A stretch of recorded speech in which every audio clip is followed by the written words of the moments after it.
నిష్కపటమైన సహోదర ప్రేమ కలుగునట్లు మీరు సత్యమునకు విధేయులవుట చేత మీ మనసులను పవిత్రపరుచుకున్న వారై ఉండి ఒకరినొకడు హృదయపూర్వకముగాను మిక్కుటముగాను ప్రేమించుడి.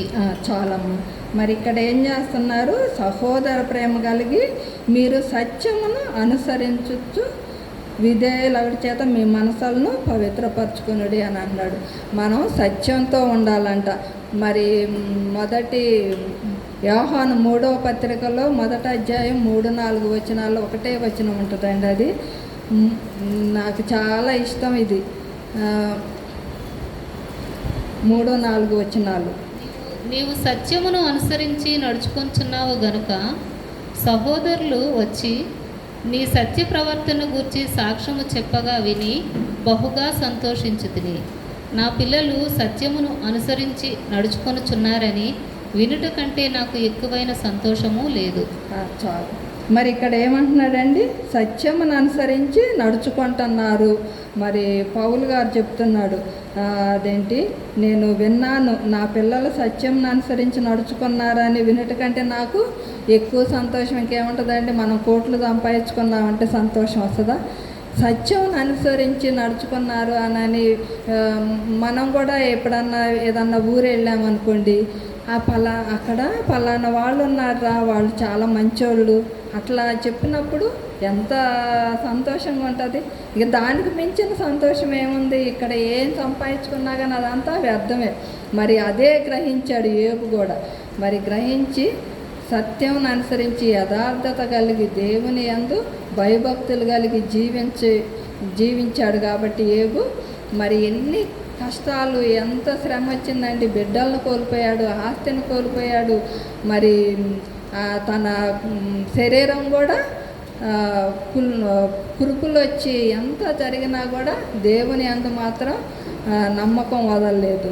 అది యోబు రెట్టింపు ఆస్తిని పొందినట్టు మనం చూస్తున్నాం.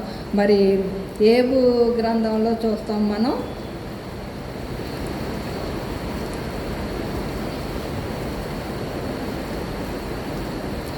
యోబు గ్రంథం 1వ అధ్యాయంలో చూస్తాము.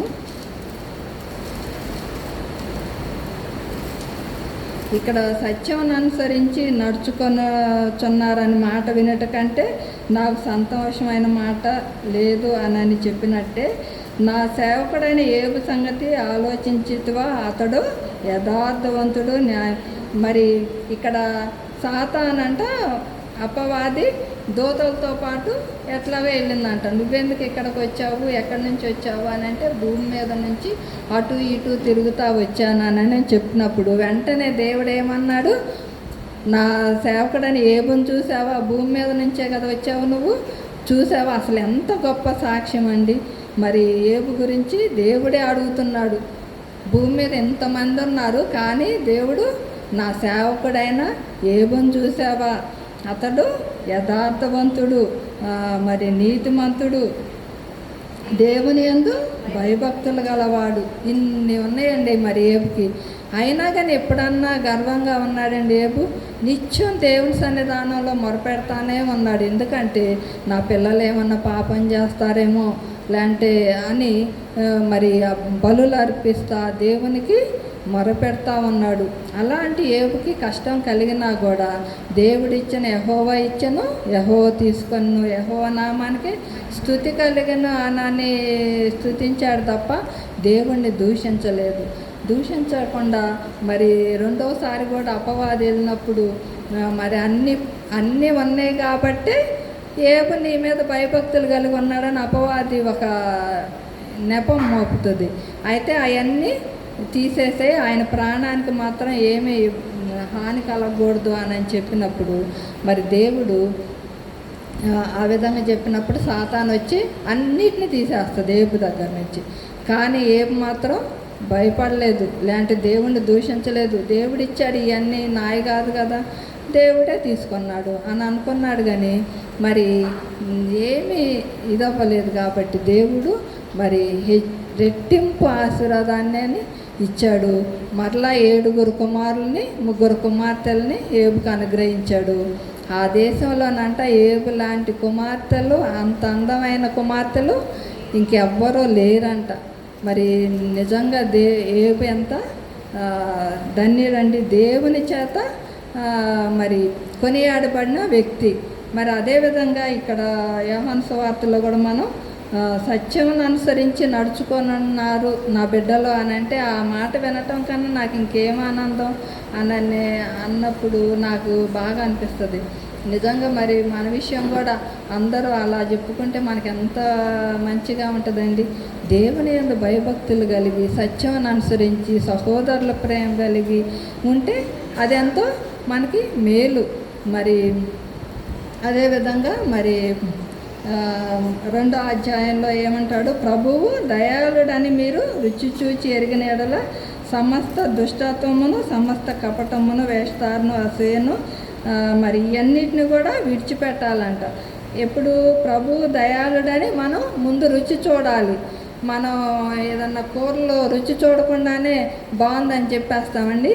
రుచి చూసాకే, చూడటానికి బాగుండొచ్చు, కొన్ని చూడటానికి బాగుంటాయి కానీ మరి రుచి చూస్తే కానీ అది బాగుందో లేదో, ఉప్పు సరిపోయిందో కారం సరిపోయిందో తెలుస్తుంది.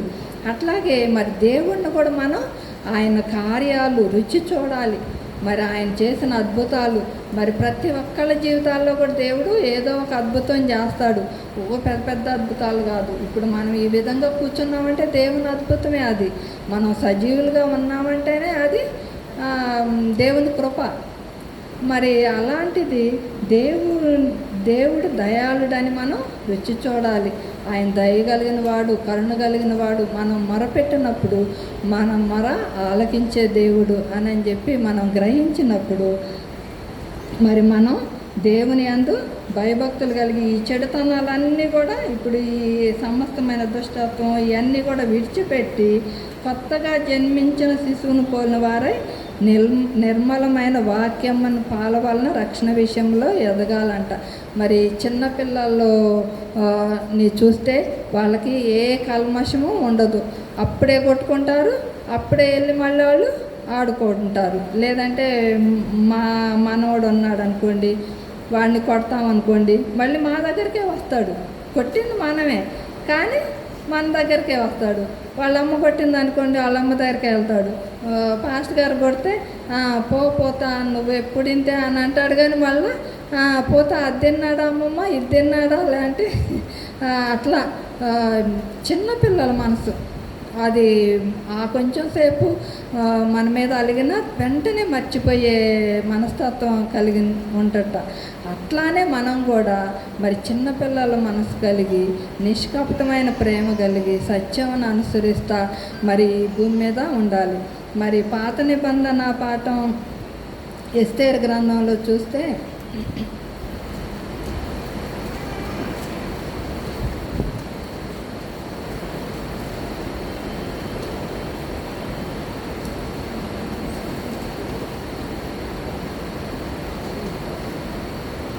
ఎస్తేరు 4:9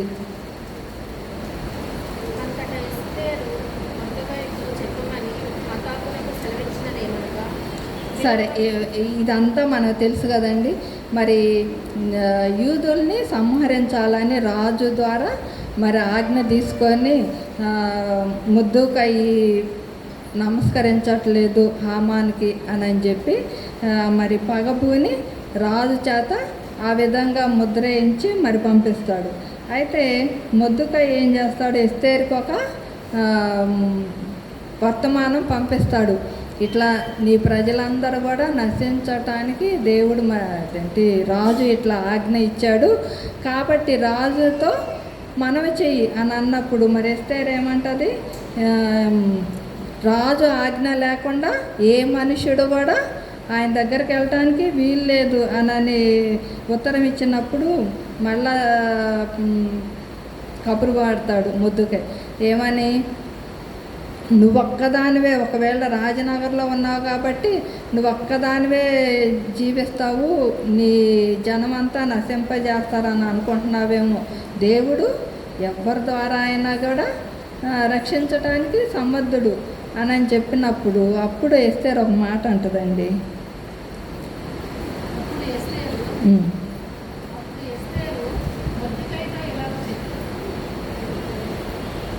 అప్పుడు ఎస్తేరు మొర్దెకైతో మరలా ఇట్లనెను, నీవు పోయి షూషాను నందు కనబడిన యూదులనందరినీ సమాజ మందిరమునకు సమకూర్చి నా నిమిత్తము ఉపవాసముండి 3 దినములు అన్నపానములు చేయకుండుడి. నేనును నా పనికత్తెలు కూడా ఉపవాసముందుము. ప్రవేశించుట న్యాయ వ్యతిరిక్తముగా ఉన్నను నేను రాజునందుకు ప్రవేశించుదును. నేను నశించెదను.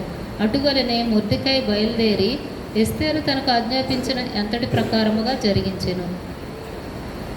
మరి తను ఉపవాసం ఉండి ప్రార్థన చేస్తాను, నువ్వు కూడా తన జనాంగాన్ని అందరినీ కూడి ఉపవాసం ఉండమని చెప్పినప్పుడు, మరి ఆ విధంగా చేసినప్పుడు మరి రాజు కనికరించి ఎస్తేరుని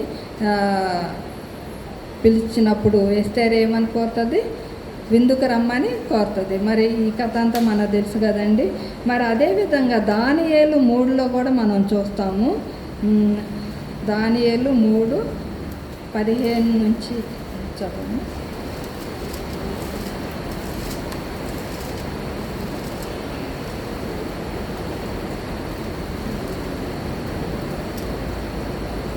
మరి ఇక్కడ టైం కూడా అయిపోయింది కదండి. అయితే ఇక్కడ దానియేలు గ్రంథం 3వ అధ్యాయంలో ఏమని ఉంటుందంటే, షడ్రక్ మెషక్ అబేద్నెగో అనే వాళ్ళు 3 ఉంటారు కదండి, దేవుని బిడ్డలు. మరి వీరేం చేస్తారు? ఒక ప్రతిమని చేయించి రాజు దానికి మొక్కాలి అని అన్నప్పుడు వీళ్ళు అది చెయ్యరు. దేవునికి అవిధేయమైన ఏది దానియేలు కానీ షడ్రక్ మెషక్ అబేద్నెగో అనే వారెవరు, ఈ 4 దేవునికి ఇష్టం లేనిది ఏది చేయరన్నమాట. అయితే మరి రాజు ఆజ్ఞను ధిక్కరించారని రాజు ఏం చేస్తాడు? వెళ్ళి చెప్తారు, మీరు ఇట్లా అన్నారు కానీ వాళ్ళు నమస్కరించట్లేదు అని అన్నప్పుడు మరలా రాజు పిలిపించి, ఇప్పుడైనా సరే మొక్కండి, విడుదల చేస్తాను, లేదంటే మండుచున్న అగ్నిగుండంలో పడేస్తాను అన్నప్పుడు మేము మండుచున్న అగ్నిగుండంలో పడేసినా సరే మేము సేవించుచున్న దేవుడు మండుచున్న వేడిమి గల ఈ అగ్నిగుండంలో నుండి మమ్మను తప్పించి రక్షించుటకు సమర్థుడు, మరియు నీ వస్తువును పడకుండా ఆయన మమ్మను రక్షించును. ఇక్కడ ఏమంటాడండి? మరి మా దేవుడు రక్షింపగలిగిన సమర్థుడు కాబట్టి మేము ఈ ప్రతిమకి మొక్కం. ఒకవేళ ఇంకా కిందకు వచ్చేస్తే రక్షించకపోయినా పర్లేదు, కానీ మేమైతే ఇది దేవునికి వ్యతిరేకమైంది చెయ్యము. మరి ఎస్తేరు కూడా మొర్దెకైకి అంత విశ్వాసం ఉంది, దేవుడు తప్పకుండా మా జనాంగాన్ని రక్షిస్తాడు అని. అదేవిధంగా ఇక్కడ దానియేలు గ్రంథంలో కూడా వీళ్ళు దేవుడు రక్షించటానికి సమర్థుడు, దేవుని సమర్థత లాంటి దేవుని శక్తి వీళ్ళకి తెలుసు కాబట్టి దేవునికి అయిష్టమైనది ఏది కూడా వీళ్ళు జరిగించడానికి ఇష్టపడలేదు. మరి అదేవిధంగా మనం కూడా దేవునికి అయిష్టమైనది ఏది కూడా మనం జరిగించకుండా, దేవునికి ఇష్టమైంది మనకు అది కష్టమే అయినా శ్రమ అయినా శోధన అయినా, ఇప్పుడు వీళ్ళని అగ్నిగుండంలో వేస్తే వీళ్ళు కాలిపోయారండి, దేవుని దూతలు వీళ్ళని రక్షించారు. అదేవిధంగా దేవుడు మనం కూడా నిజంగా దేవుని సన్నిధానంలో లేదంటే మన జీవితాల్లో దేవుణ్ణి నిజంగా ముందు పెట్టుకొని మాకు ఏం జరిగినా కూడా మీరే, ఇంకే వేరే లేదు అని అనుకున్నప్పుడు మరి దేవుడు తప్పకుండా తప్పిస్తాడు, రక్షించే దేవుడు. ఆ విధంగా మరి శ్రేలంగా మనం మరి సామెతలు 31లో ఏ విధంగా స్త్రీ మరి ఉంటుందో ఆ విధంగా మన సంఘంలో ఉంటూ మరి సామెతలు 31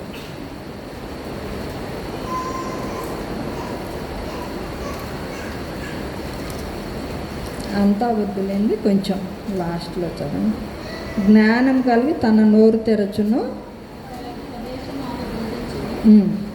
తన ఇంటి వారి నడతను బాగుగా కనిపెట్టును, పని చేయకుండా ఆమె భోజనం చేయదు. మరి ఈ 31వ అధ్యాయం అంతా కూడా మరి తను ఎంత దేవుని యందు భయభక్తులు కలిగి స్త్రీ ఏ విధంగా ఉండాలో కూడా తను చెప్తుంది. మరి స్త్రీల సండే రోజున మనం స్త్రీలందరం కూడా మరి ఆ విధంగా ఉంటా మరి మన కుటుంబాలని మన బిడ్డల్ని కట్టుకోవాలి, మన సంఘాల కోసం ప్రార్థించాలి. ఎస్తేరు ఏ విధంగా తన జనాంగం కోసం ఉపవాసం ఉండి 3 రోజులు ఉపవాసం ఉండి ఏ విధంగా ప్రార్థించిందో అదేవిధంగా మన సంఘం కోసం, మన బిడ్డల కోసం, మన కోసం, మరి మన రక్త సంబంధుల కోసం మరి ప్రార్థించే తల్లులుగా ఉండాలి.